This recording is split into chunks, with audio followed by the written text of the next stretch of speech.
మీ business ఏదైనా మీ ఊర్లో promotion చేయాలంటే అది సుమన్ టీవీతోనే సాధ్యం. ఇప్పుడే సంప్రదించండి.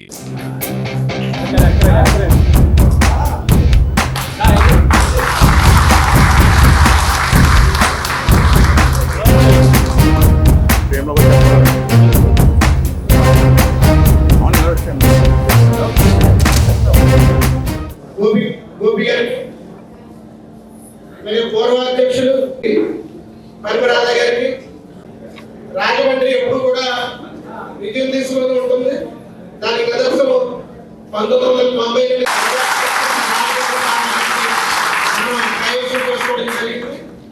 మేడం గారు కూడా ఎండగా వానగా విష్ణువు తొక్కిన సరే ఆకుండా ఒక రోజు రెస్ట్ తీసుకుంటే బాగుంటుందేమన్నా సరే అవసరం లేదు, మనం ప్రజల్లోకి వెళ్దాం అన్నాం. అలాగే సీతారాగరం అలాంటి మండలాల్లో వస్తే ఒక్కొక్క ఊర్లో టెంట్లేసి మీటింగ్లు పెట్టడం జరిగింది. ఈ విధంగా వద్దు, ప్రజల్లోనే మనం తిరగాలి. మళ్ళీ మూడోసారి నరేంద్ర మోడీ గారు ప్రధానమంత్రి అయ్యే అవకాశం కూడా గత 2 సార్లు చేసిన దానికంటే కూడా ఎక్కువ ఆయన కృషి చేస్తారని నిన్న ఆయన తెలియజేయడం కూడా జరిగింది. అలాగే మేడం గారు కూడా మన మేడం గారు చెప్పడం జరిగింది. అలాగే రాజమండ్రిలో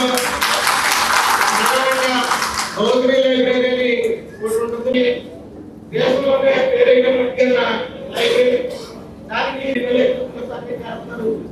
గతంలో చాలా మంది దానికి గత 4 నెలల క్రితం కిషన్ రెడ్డి గారిని కలిసి కూడా అప్పుడు ఆయన ఈ సానుకూలంగా స్పందించారు. అయితే ఈ లోపల మళ్ళీ ఎలక్షన్స్ రావడం అంటే ఈ రాజమండ్రిలో ఆ గౌతమి గ్రంథాలయాన్ని ఆధారపడి చాలా మంది పేరుంది. ఈ యొక్క దేశంలోనే పేరు లైబ్రరీ కట్టి మేడం గారు కూడా చేయాలని కోరుకుంటున్నాం. అలాగే రానున్న అంటే ఇంకా పుష్కరాలు కృషి చేస్తారని చాలా మాట్లాడుతుంది కానీ సమయం లేదు కాబట్టి తర్వాత సందర్భంగా ఒకసారి పిలిచినట్లయితే అలాగే విస్తారకెళ్ళి ఒకసారి పిలిచినట్లయితే వారితో ఒక 10 నిమిషాలు మనం మాట్లాడడానికి అవకాశం ఉంటుంది కాబట్టి పిలవని నన్ను చెప్పడం జరిగింది.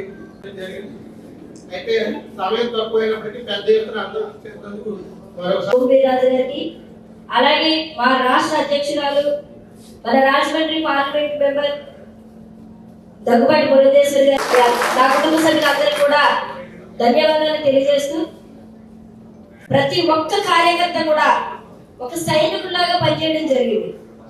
ఎందుకంటే మనకున్న వ్యవస్థ కింద స్థాయి. ఎందుకంటే నేను సంస్థాగతంగా పోలింగ్ బూత్ కూర్చోబెట్టి పోలింగ్ బూత్ అధ్యక్షుడు ఎక్కడైతే 11 మంది కమిటీలు వేస్తామో అయింది అని నేను అనుకున్నాను. ఎందుకంటే నేను చూశాను. అలాగే మన పెద్దలు ఏదైతే లింక్ సిస్టమ్ పెట్టారో ఆ లింక్ సిస్టమ్ ఖచ్చితంగా అర్థంగా నేను చూశాను. ఒకరోజు మనం వ్యవస్థ ఏర్పాటు చేస్తే మిగిలిన 4 రోజులు కూడా అక్కడ ఉన్న కార్యకర్తలు తిరిగారు. వాళ్ళకి చెప్పకపోయినప్పటికీ కూడా రాష్ట్ర అధ్యక్షురాలు శ్రీమతి పురంధరేశ్వరి గారిని హృదయపూర్వకంగా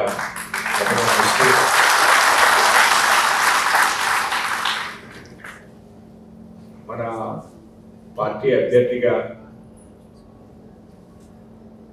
ఎన్టీఆర్ కుమార్తెగా వారు ప్రజల్లో మన్నన పొంది వారు శక్తి వంచన లేకుండా నిరంతరం కూడా పర్యటించడం, ఈ రాష్ట్రంలో ఉన్న రాజకీయ వాతావరణం అనూహ్యంగా ప్రజలు వ్యతిరేకించేటువంటి పరిస్థితి ఈ రాష్ట్రంలో ఉండడం, దాన్ని అన్ని విధాలుగా మనం వినియోగించుకోవడంలో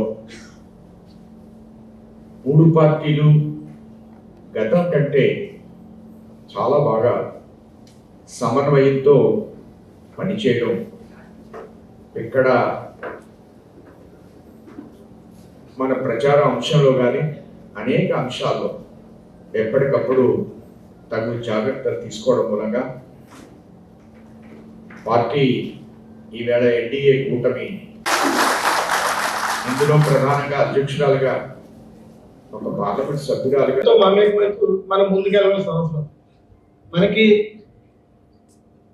పార్లమెంట్ సభ్యురాలు కాబోయే కేంద్ర మంత్రి మనకు ఉన్నప్పుడు మనం ప్రజల్లో ఏమైతే అనేక మంది మరి చాలా మంది ఎలక్షన్ ముందు మన పార్టీలో చేరారు. వారందరికీ మెసేజ్లు ఫోన్లు కూడా ముందు ముఖ్యమైన వాళ్ళందరికీ పెట్టడం జరిగింది. వారి యొక్క స్థాయిని బట్టి వారికి బాధ్యతలు ఇస్తూ మన పార్టీలో వాళ్ళని కలుపుకుని వెళ్ళవలసిన అవసరం.